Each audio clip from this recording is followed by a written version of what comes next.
Hello student, चला audio video clear आहे का रे? एकदा कमेंट बॉक्स मध्ये उल्लेख करा. चला, कालचं लेक्चर आपलं जरा डिस्टर्ब, काल आणि परवा जरा थोडासा खंड पडला होता. पहिले सर्वात प्रथम सगळ्यांनी आपली उपस्थिती दाखवा. चला बरं, पटकन पटापट पटापट सगळ्यांनी जॉईन व्हायचंय. एक एक भाग आणि एक एक घटक आपण पहिले तुमच्याशी अभ्यास कसा चालू आहे, कधी परीक्षा होईल, त्याच्या संदर्भात जरा बोलूया. आवाज येतोय का सगळ्यांना? ऑडिओ व्हिडिओ क्लिअर आहे का? पहिले ते पण सांगा, कारण की काय होतं, बऱ्याच विद्यार्थ्यांना नंतर रिप्लाय येतात, सर हे असं असं होतं की करंट अफेअर्स मध्ये काय करायचं. जरा पहिले मला 2-3 मिनिटं बोलू द्या तुमच्याशी. आलं लक्षात? काही महत्वाचे छान छान प्रश्न बनवलेले आहे तुमच्यासाठी, जे त्या दिवशीचा आपण उल्लेख करतोय ना, त्यातला मग विषय चालू आहे आपला.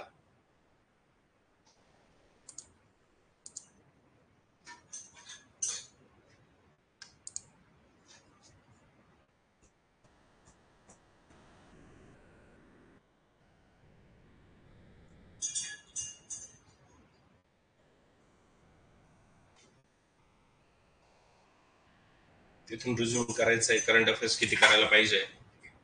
आता ओके आहे ना? परफेक्ट, चालेल. एकच मिनिट बघा. आता थोडं प्रश्नांच्या स्वरूपातून वन लाईनर प्रश्न प्लस त्याला जोडील कनेक्टेड काही महत्वाचे घटक मी तुम्हाला दाखवतोय, काय काय करायला पाहिजे.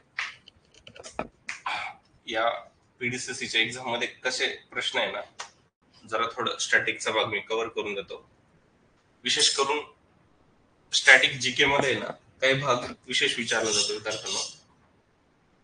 करंट अफेअर्सला कसा येतो नीट लक्षात घ्या. बरं, स्टॅटिक जीके मध्ये कसं असतं, तर समजा एखादा विशेष कप आहे, म्हणजे एखादा खेळ आहे, खेळाशी रिलेटेड असणारा कप कोणता आहे, किंवा चर्चेमध्ये असणारा फ्रेंच ओपन आहे, तर अल्कराज जिंकलेला आहे, बरोबर. तर त्याच्याशी निगडीत लगेच वाचून ठेवायचं आपल्याला. आता इथं काय म्हटलंय, चौथ्या अखिल भारतीय राजभाषा संमेलन कुठं आयोजित करण्यात आलं होतं. राजभाषा ही हिंदी आहे, बरोबर. समजा आता मी म्हटलं 3 ऑक्टोबर 2024 ला, मित्रांनो नीट लक्षात घ्या, 3 ऑक्टोबर 2024 ला मराठी भाषेला अभिजात भाषेचा दर्जा देण्यात आलेला आहे, क्लासिकल लँग्वेजचा.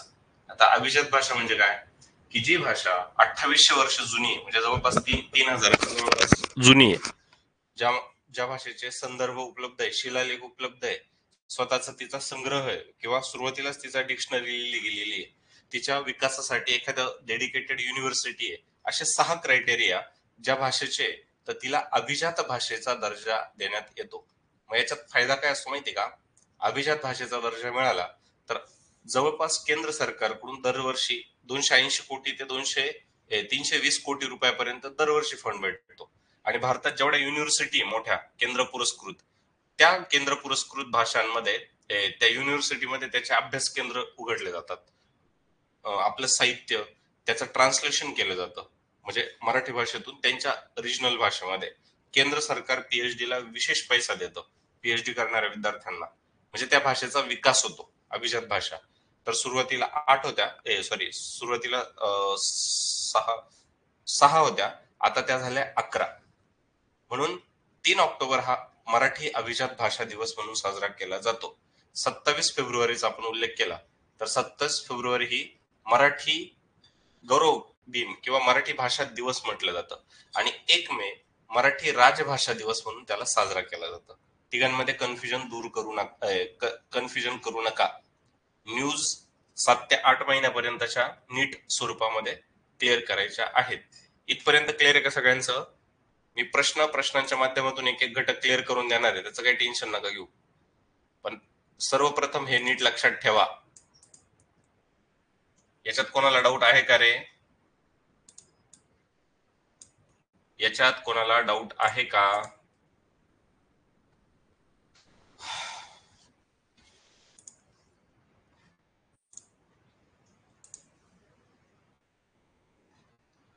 बोला पटकन. छोटे छोटे फॅक्ट सांगून दिले ना, 5-7 महिन्यापूर्वीचे जरी असले, नो ना. हा, चला उत्तर. रिपीट डेट स्वप्नील म्हणतोय की रिपीट करा. 3 ऑक्टोबर ही मराठी अभिजात भाषा दिवस म्हणून साजरा केला जाईल. 27 हा मराठी भाषा गौरव दिवस, मराठी भाषा गौरव दिवस साजरा केला जातो. आणि 1 मे हा मराठी राजभाषा दिवस म्हणून साजरा केला जातो. मराठी राजभाषा म्हणून घोषित केला जातो.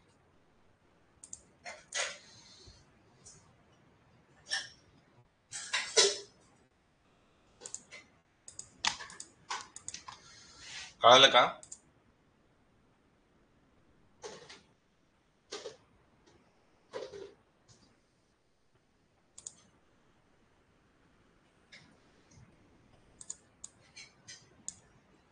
स्वप्नील क्लिअर आहे आता? Okay great. नीट बघा हा.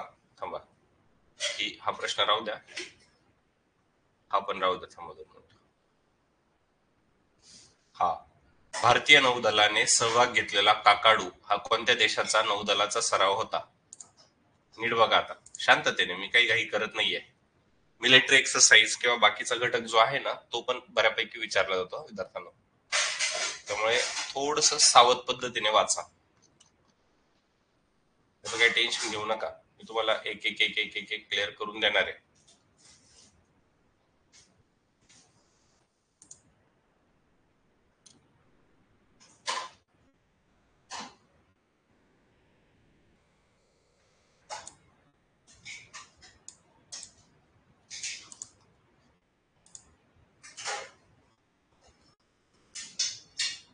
चला क्लिअर का इथपर्यंत? आता पुढच्या प्रश्नाचं उत्तर आता 1 लाइनर मध्ये. ऑस्ट्रेलिया मिलिटरी एक्सरसाइज अजिबात विसरायचे नाही. ऍप्लिकेशन त्याच्या संदर्भात घटक अगदी बारकाईने नीट लक्षात ठेवायचं आहे बरं का. मला जो घटक सांगितला जातोय ना, तो नीट लक्षात ठेवा. बरं, मणिपूरमध्ये हिंसाचार झाला होता, आठवतं का तुम्हाला? भयंकर हिंसाचार झाला होता. मणिपूरमध्ये राष्ट्रपती राजवट लागलेली, वाचलं ना तुम्ही? हे बघा, article number 352, article number 356, article number 360. याला म्हणतात राष्ट्रीय आणीबाणी. नीट लक्षात घ्या हा, मी काय म्हणतोय. राष्ट्रीय आणीबाणी, राष्ट्रपती राजवट,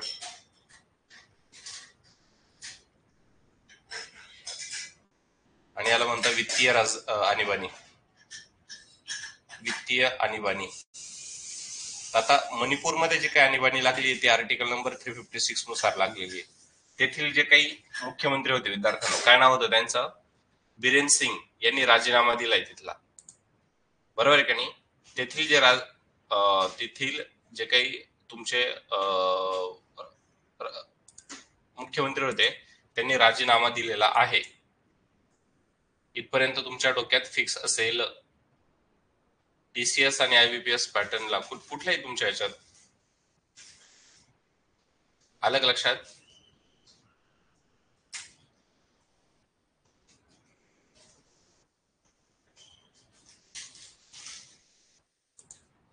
कळालं का?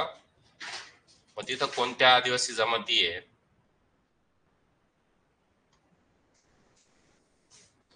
ते सुद्धा तुम्हाला महत्वाचं माहित असायला पाहिजे. कळालं?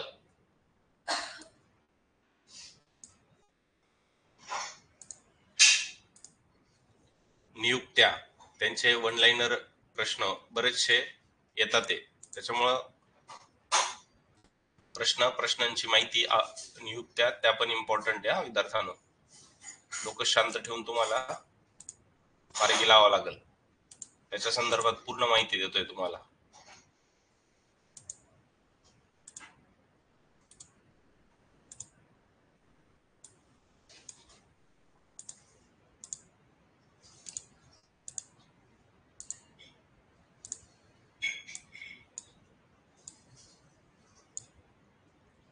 तर नवीन सदस्य अल्जेरिया बनलेला आहे. तर तुम्ही कोणत्याही स्वरूपात जर बघितलं विद्यार्थ्यांनो, नियुक्त्या हे नावं थोडेसे कधी कधी एखादं विचित्रच नाव येत असतं. आलं लक्षात? सो त्याच्या संदर्भात डोकं शांत ठेवून त्याचा निर्णय महत्वाचा आहे.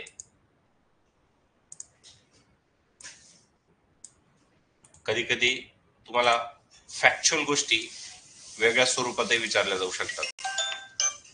बऱ्याचशा फॅक्च्युअल गोष्टी ही वेगवेगळ्या स्वरूपात विचारल्या जाऊ शकतात. तर त्या मी तुमच्या डोळ्यासमोर टाकून देतो. एकदा बघा, 2च मिनिटं. हे बघा, हे नावं तुम्ही वाचायचं. पीडीएफ सरांनी अपलोड केल्या का नाही आय डोंट नो, पण मी देतो तुम्हाला. पीडीएफ कुठेही जाणार नाहीये. मॅरेथॉन क्लास पण तू आपल्या याच्यावरती ऑर्गनाईज करता आले तर ते पण मी करतो, डोंट वरी. हे बघा, हे नाव एकदा नीट वाचा, 1च मिनिट द्या. त्यातला भाग महत्वाचा आहे हा विद्यार्थ्यांना. हे बघा, दिसतंय का रे तुम्हाला? सर्वोच्च नागरी पुरस्कार म्हटलंय, सिव्हिलियन, भारतरत्न, साहसी परमवीर चक्र आहे. बऱ्याच जणांना शौर्य चक्र वाटतो. मग आता तुम्हाला महत्वाचं कोण कोण आहे रे विद्यार्थी लेक्चरला? समजा आपलं कोण कोण आहे? शुभंगी आहे, स्वप्नील आहे, प्रियंका आहे, मोहशीष आहे, कृणाल आहे, वैभवी आहे, सॉरी विभावरी, अर्चना आणि नीता. तर तुम्ही सर्वांनी काय करायचं, 2025चा किंवा 24चा हा पुरस्कार कोणाला जाहीर झालेला आहे थोडस त्यावरती फोकस करून ठेवायचं. काय बोललो मी? थोडस त्याच्यावरती फोकस करून ठेवायचं फक्त. सगळ्यांच्या लक्षात राहील?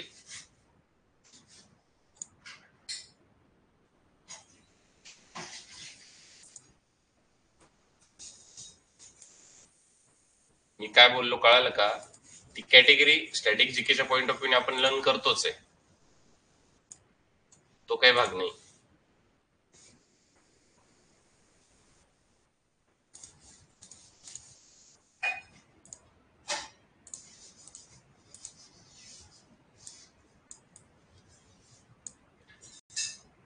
चला रिप्लाय करा.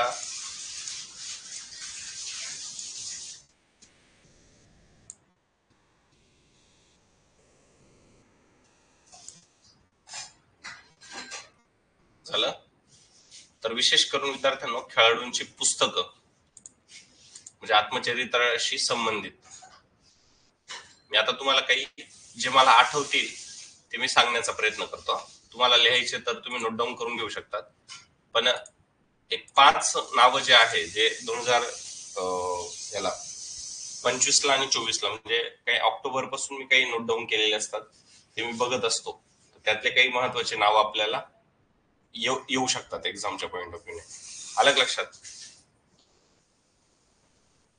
आता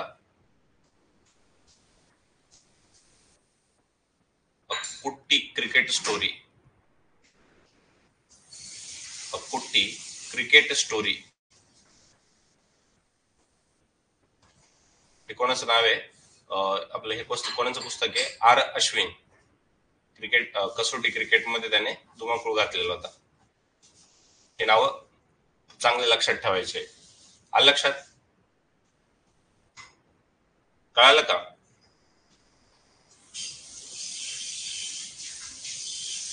त्यानंतर इम्परफेक्ट जे आत्ता पब्लिश झालेलं आहे, imperfect, Sanjay Manjrekar.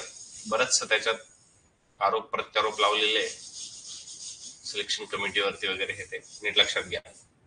Mind master Vishwanath Anand, mind master Vishwanath Anand. आलं लक्षात?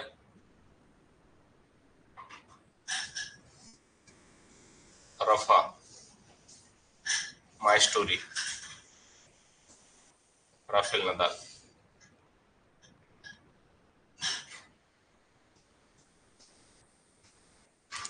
चला झाले का लिहून? जेवढे मला आठवत आहे ते मी तुम्हाला लिहून देतोय व्यवस्थितरित्या.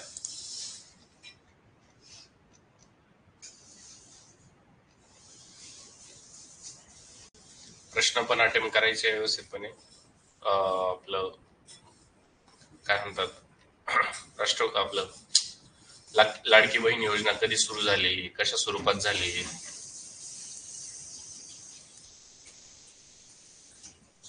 असे छोटे मोठे प्रश्न येतात. त्याच्यावरही आपल्याला टार्गेट करून मी प्रश्न आणतोच आहे. वन लाईनर प्रश्न भरपूर घेतलेले आपण, त्याच्या PDF वगैरे ह्याचे. पण कधी कधी काही फॅक्च्युअल डेटा जो असतो विद्यार्थ्यांनो, तो लर्न करायला बराचसा जड जातो बरं का. आता तुमच्या समोर एक मी फॅक्च्युअल गोष्ट आणतो, क्लिअर होईल तुमच्या, ते नीट लक्षात घ्या. हे बघा, राष्ट्रीय क्रीडा स्पर्धा म्हणजे हिवाळी स्पर्धा असतात, युनिव्हर्सिटीच्या असतात, तर त्याच्यात कधी जाणीवपूर्वक एखादा प्रश्न विचारला जातो. काय म्हटलेलं आहे आता, उत्तराखंडला झालेला आहे बरोबर. या पदतालिकेत सेनादल आणि महाराष्ट्र हा आघाडीवर होता.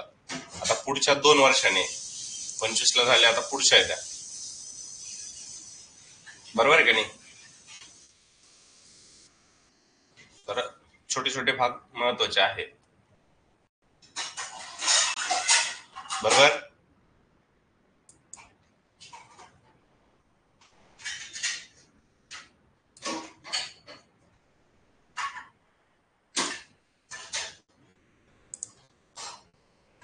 अरे झालं का क्लिअर. याच्यात कसे प्रश्न विचारले जाऊ शकतात ते तुमच्या समोर मांडतोय. कुठले ऍप आहे, काय आहे, थोडस त्याच्यावरती नीट लक्षात घ्या. आणि राष्ट्रीय पातळीवरती, राज्य पातळीवरती एखादा प्रश्न कसा येऊ शकतो, तर ते कधी कधी आपल्याला जास्त कन्फ्युजन करतं. तुम्ही बघा, समजा मी तुमच्या समोर राज्य पातळीचे काही महत्वाचे नावं क्लिअर करून देतो, मग प्रश्नाकडे वळूया आपण. काय म्हटलंय बघा, पहिलं आधार गाव जुने, बरोबर. आपल्या एकंदरीत जर माहिती घ्यायची ठरवलं, आधार गाव कोणतं आहे, वादमुक्त गाव कोणतं आहे, झाडांचं पुनर्वसन करणारं गाव कोणतं आहे, सोलर गाव कोणतं आहे, पुस्तकांचं गाव कोणतं आहे, कवितांचं गाव कोणतं आहे, तुमचं याचं काय म्हणतात, त्याला काय म्हणतात आपण तसं, फुलपाखरांचं गाव कोणतं आहे, पारपोली कोकणात येते. अलग लक्षात. मी काय बोललो कळालं प्रत्येकाला मित्रांनो.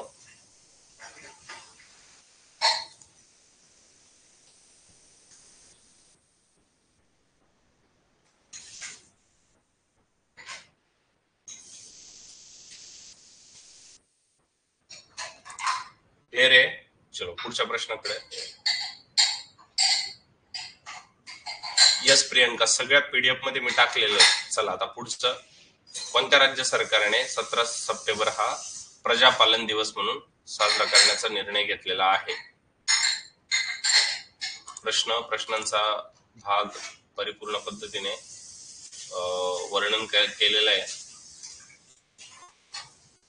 अलग लक्षात.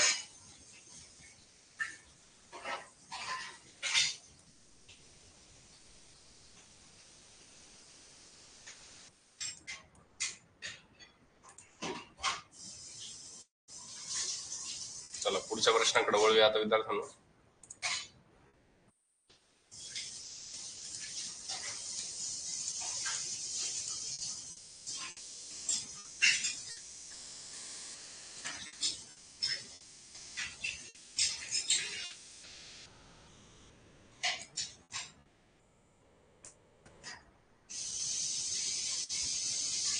त्याचं उत्तर येतं तेलंगणा, महाराष्ट्र नाही. चला लिहून घेतलं का. PDF मध्ये जरी असलं मित्रांनो, तर चालू घडामोडीचा भाग आपल्याला 3 ते 4 प्रश्न येणार आहे. त्यामुळे बारकाईने त्याला फुल सपोर्ट आणि व्यवस्थितपणे वाचावं लागणार आहे. कळतंय का. स्टॅटिक GK पण त्याच्या माध्यमातून तुमचं लर्न करून घेतोय मी. लक्षात घ्या, थोडस फोकस करा.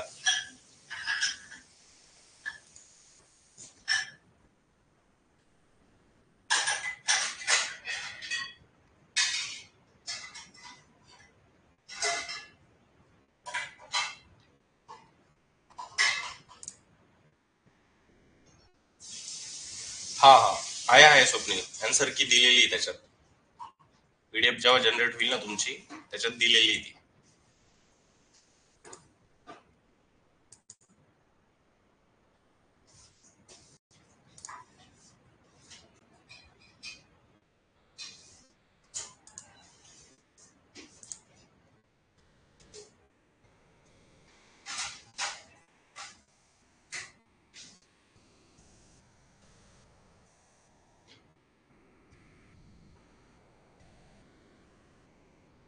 किती? 17 सप्टेंबर. लक्षात राहील.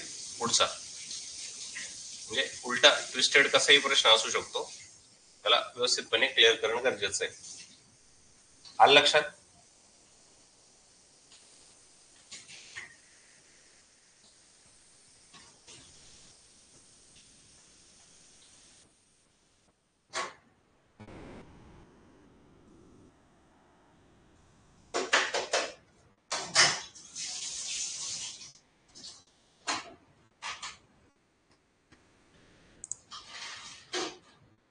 हा हा, अगदी बरोबर. बाकीच्या ह्याच्यात आता ते तर हे कोणत्या मंत्रालयाद्वारे भास्कर, तर व्यापार आणि वाणिज्य मंत्रालय, असा एखादा ट्विस्टेड प्रश्न असतो.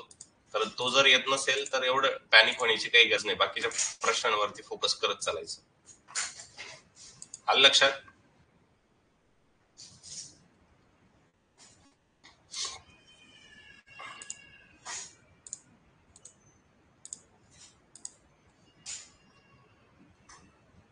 चला पुढचा प्रश्न विद्यार्थ्यांनो, 25चा महत्वाचा प्रश्न आहे बघा. आरोग्य तुमची हे जे आहे ना,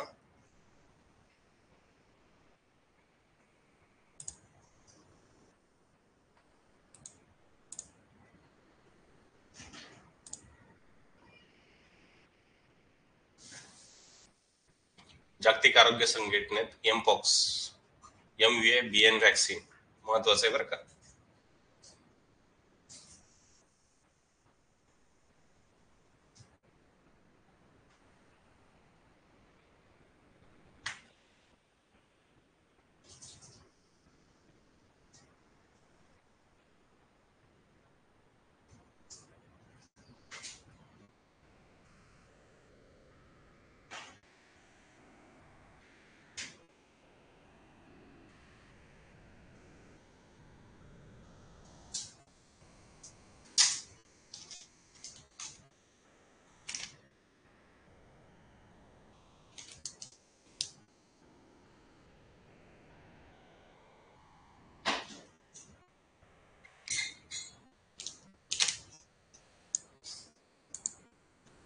ओके, हे नाव बघा, कन्फ्युजन किती आहे. भारताचे मुख्य निवडणूक आयुक्त आणि हे, त्याच्यामध्ये गडबड गोंधळ होते बरं का बऱ्यापैकी. सो फुल फोकस करा, व्यवस्थितपणे टार्गेट करा.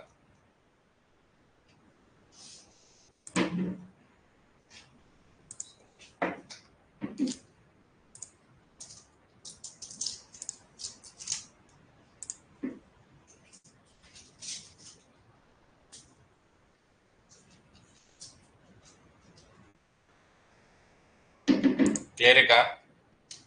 नाव एकदा नीट नजरेत मारा.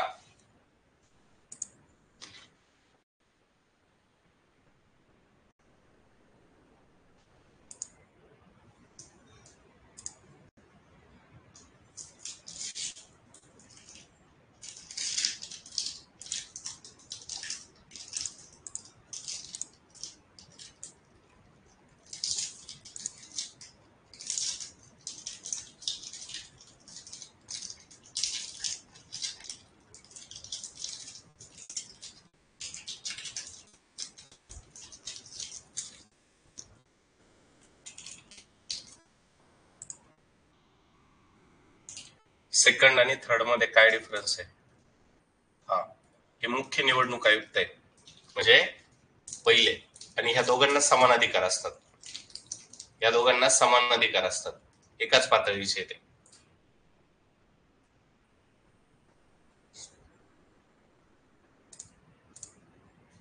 फरक म्हणजे समान अधिकार आहे त्यांना, आणि निर्णायक निर्णय घेण्याचा अधिकार कोणाला आहे? मुख्य निवडणूक आयुक्तांना.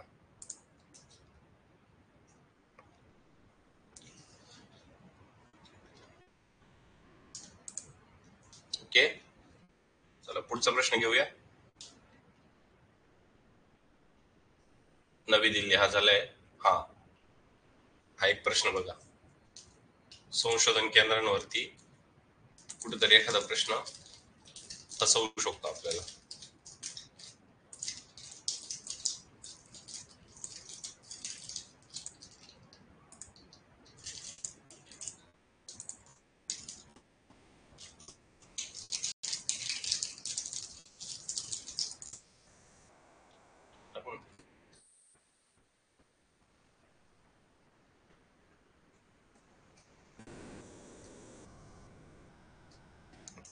तुला खायचंय का? हा?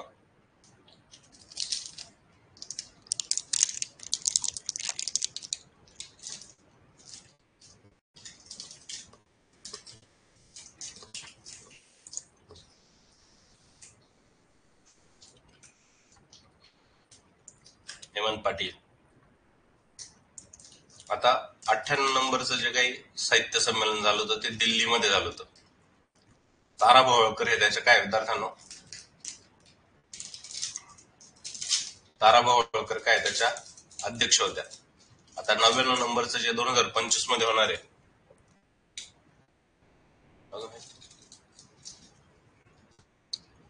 तर ते साताऱ्यात होत आहे या वर्षीचं. नंबर जर त्यांनी परफेक्ट विचारला तर कन्फ्युजन होऊ द्यायचं नाही. हा, मराठी विद्रोही साहित्य संमेलन, अखिल भारतीय मराठी साहित्य संमेलन.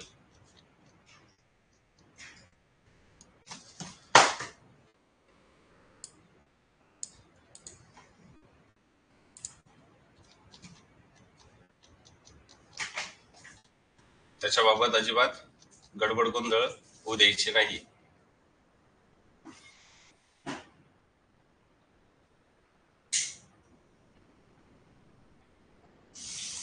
कळालं? पुढचा प्रश्न.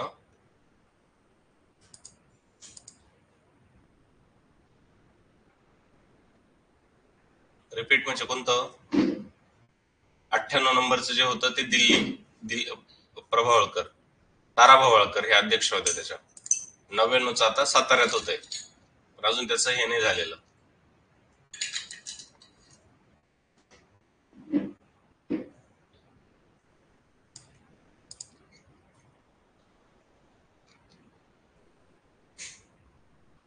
कळालं?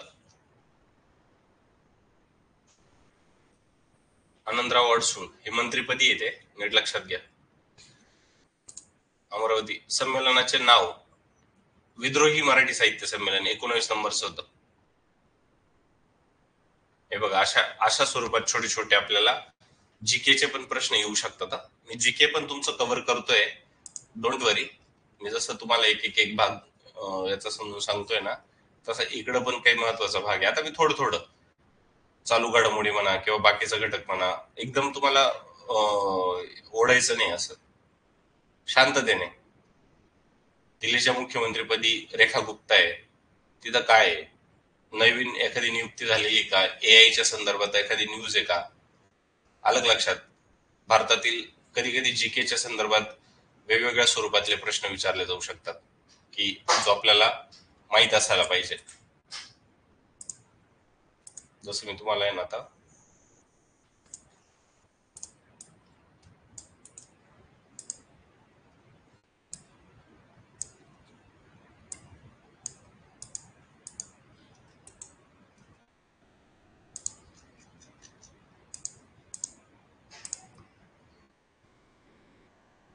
याचं उत्तर काय विद्यार्थ्यांनो? रोजगार हमी योजना. हे बघा, रिपीटेड स्वरूपामध्ये बरेचसे प्रश्न यावरती विचारले गेलेले. करंट अफेअर्स तुम्ही कोणत्या याच्यात वाचत असाल ना, तर थोडस व्यक्तिगतरित्या या गोष्टी बिल्डअप करणं गरजेचं आहे. आणि म्हणून मी तुम्हाला ते चालू घडामोडी करताना एखादं राज्य पातळीवरची याची घटना त्याची घटना वाचायला जसं प्रवृत्त करतो तसं ते तुम्ही नीट लक्षात ठेवू शकता. त्यामुळे त्याचा काही भाग एवढं टेन्शन घ्यायचं गरज नाही. सर्वात मोठा बोगदा, सर्वात मोठा नदी बेट म्हणजे नदीने कव्हर केलेलं, तोही भाग एक चांगल्या प्रकारे वाचून काढला पाहिजे प्रगल्भतेने. कळालं? असा आपण आता टोटल 18 ते 20 प्रश्न कव्हर केलेले. त्याच्यानंतर काही महत्वाचा भाग कव्हर केला आपण.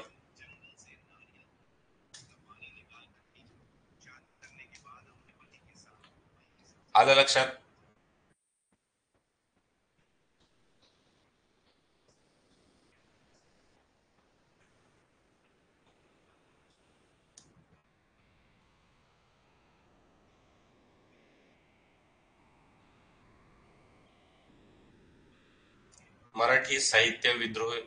मराठी विद्रोही साहित्य संमेलन.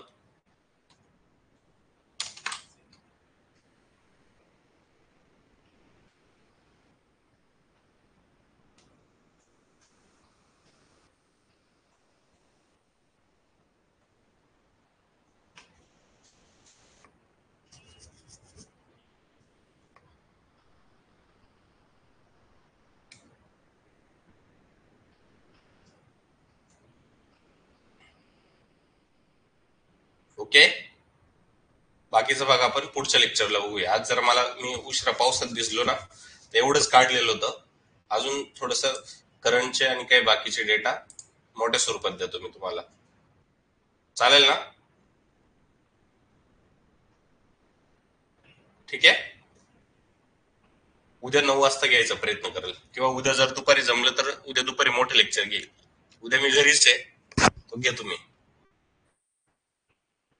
एक्झाम डेटचं असं समजा की 15. नाही नाही नाही, एक्झाम डेट आलेली नाही अजून. 15 जून नंतर ते पुढच्या 10 दिवसात कन्फर्म होऊ शकते. आलं लक्षात? सो रिलॅक्स राहा, तयारी करा. चलो, टेक केअर.